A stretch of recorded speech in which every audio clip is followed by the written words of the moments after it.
Il y a une question qu'on nous pose souvent en tant qu'agent, quand on est en rendez-vous, c'est tout simplement, bah voilà, toi, si tu avais mon budget, qu'est-ce que tu ferais? Où est-ce que tu investirais?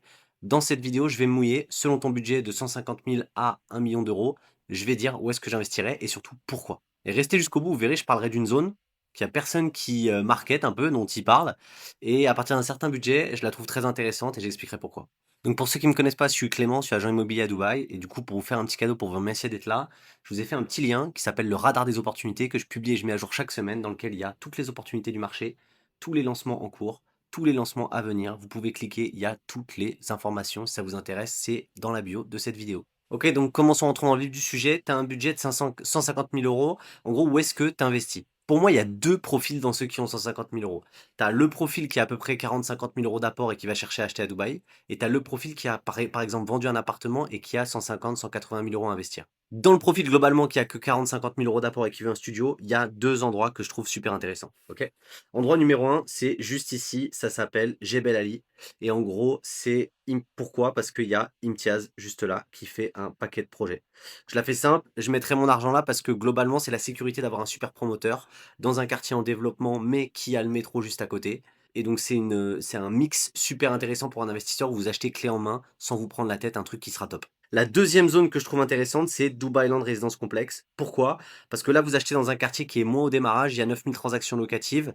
Et ce qui est intéressant, c'est qu'en ce moment, il y a des plans de paiement 50-50 post-handover, c'est-à-dire il n'y a que 50% à payer pendant la construction, 50% après. Donc un plan de paiement très lissé sur un studio clé en main, avec un petit promoteur pépite qui se lance mais qui est sérieux. Ça pourrait être par exemple Wadan, ça c'est intéressant. Maintenant, pour la personne qui a du cash et qui est capable de payer cet appart cash, il y a deux endroits où j'irai. Un, potentiellement, j'attendrai, mais sur Arjan, il va y avoir un projet de Iman qui est un top développeur.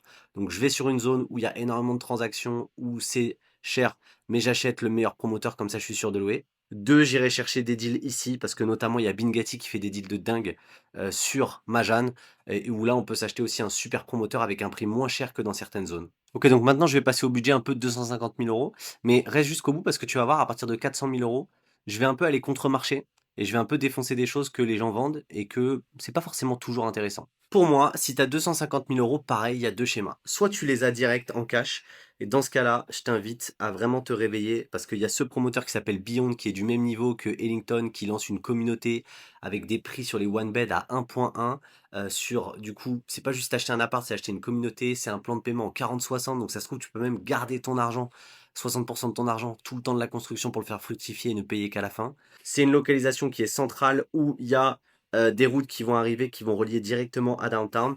Sous-côté, c'est au démarrage certes, mais tu t'achètes un top promoteur avec un prix défiant toute concurrence. Si t'as pas l'argent en cash et que c'est plus t'as 70 000 euros de côté et t'as du cash pour investir, bah pareil. En gros, j'irai pas trop sur JVC parce que globalement, t'auras pas des super promoteurs et le marché il est plein de one bed, ok?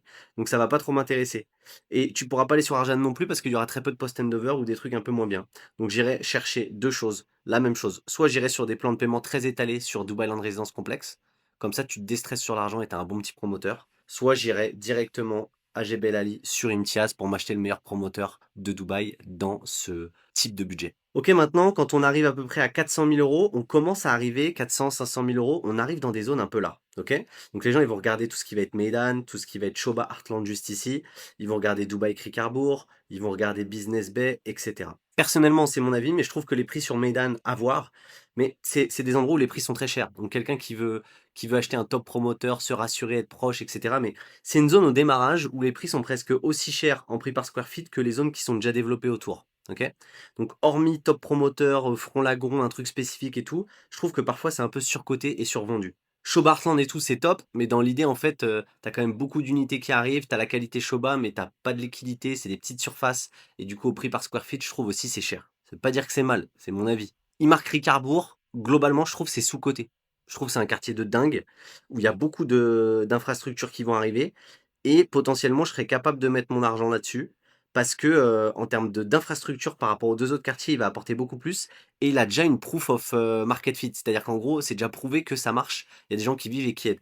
Ce qui m'intéresserait surtout, c'est si j'allais là-bas, c'est d'aller sur des lancements, voilà, un peu Creek Bay, Creekhaven, où potentiellement je peux essayer le plus possible de me rapprocher d'une vue canal. Néanmoins, le problème que je vais avoir, c'est que c'est livré sous 4 ans et il faut payer à peu près 80% avant la livraison.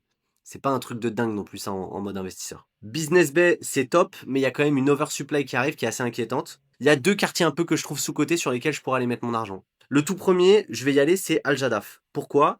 Parce qu'en fait, ce quartier-là, personne n'en parle, personne ne le market, aucune agence vraiment le vend, alors qu'en réalité, il a une accessibilité à downtown qui est dingue. C'est juste à côté, donc ce quartier-là, il est juste là pour que vous ayez en tête. On a des vues potentiellement, du coup aussi, du coup Creek.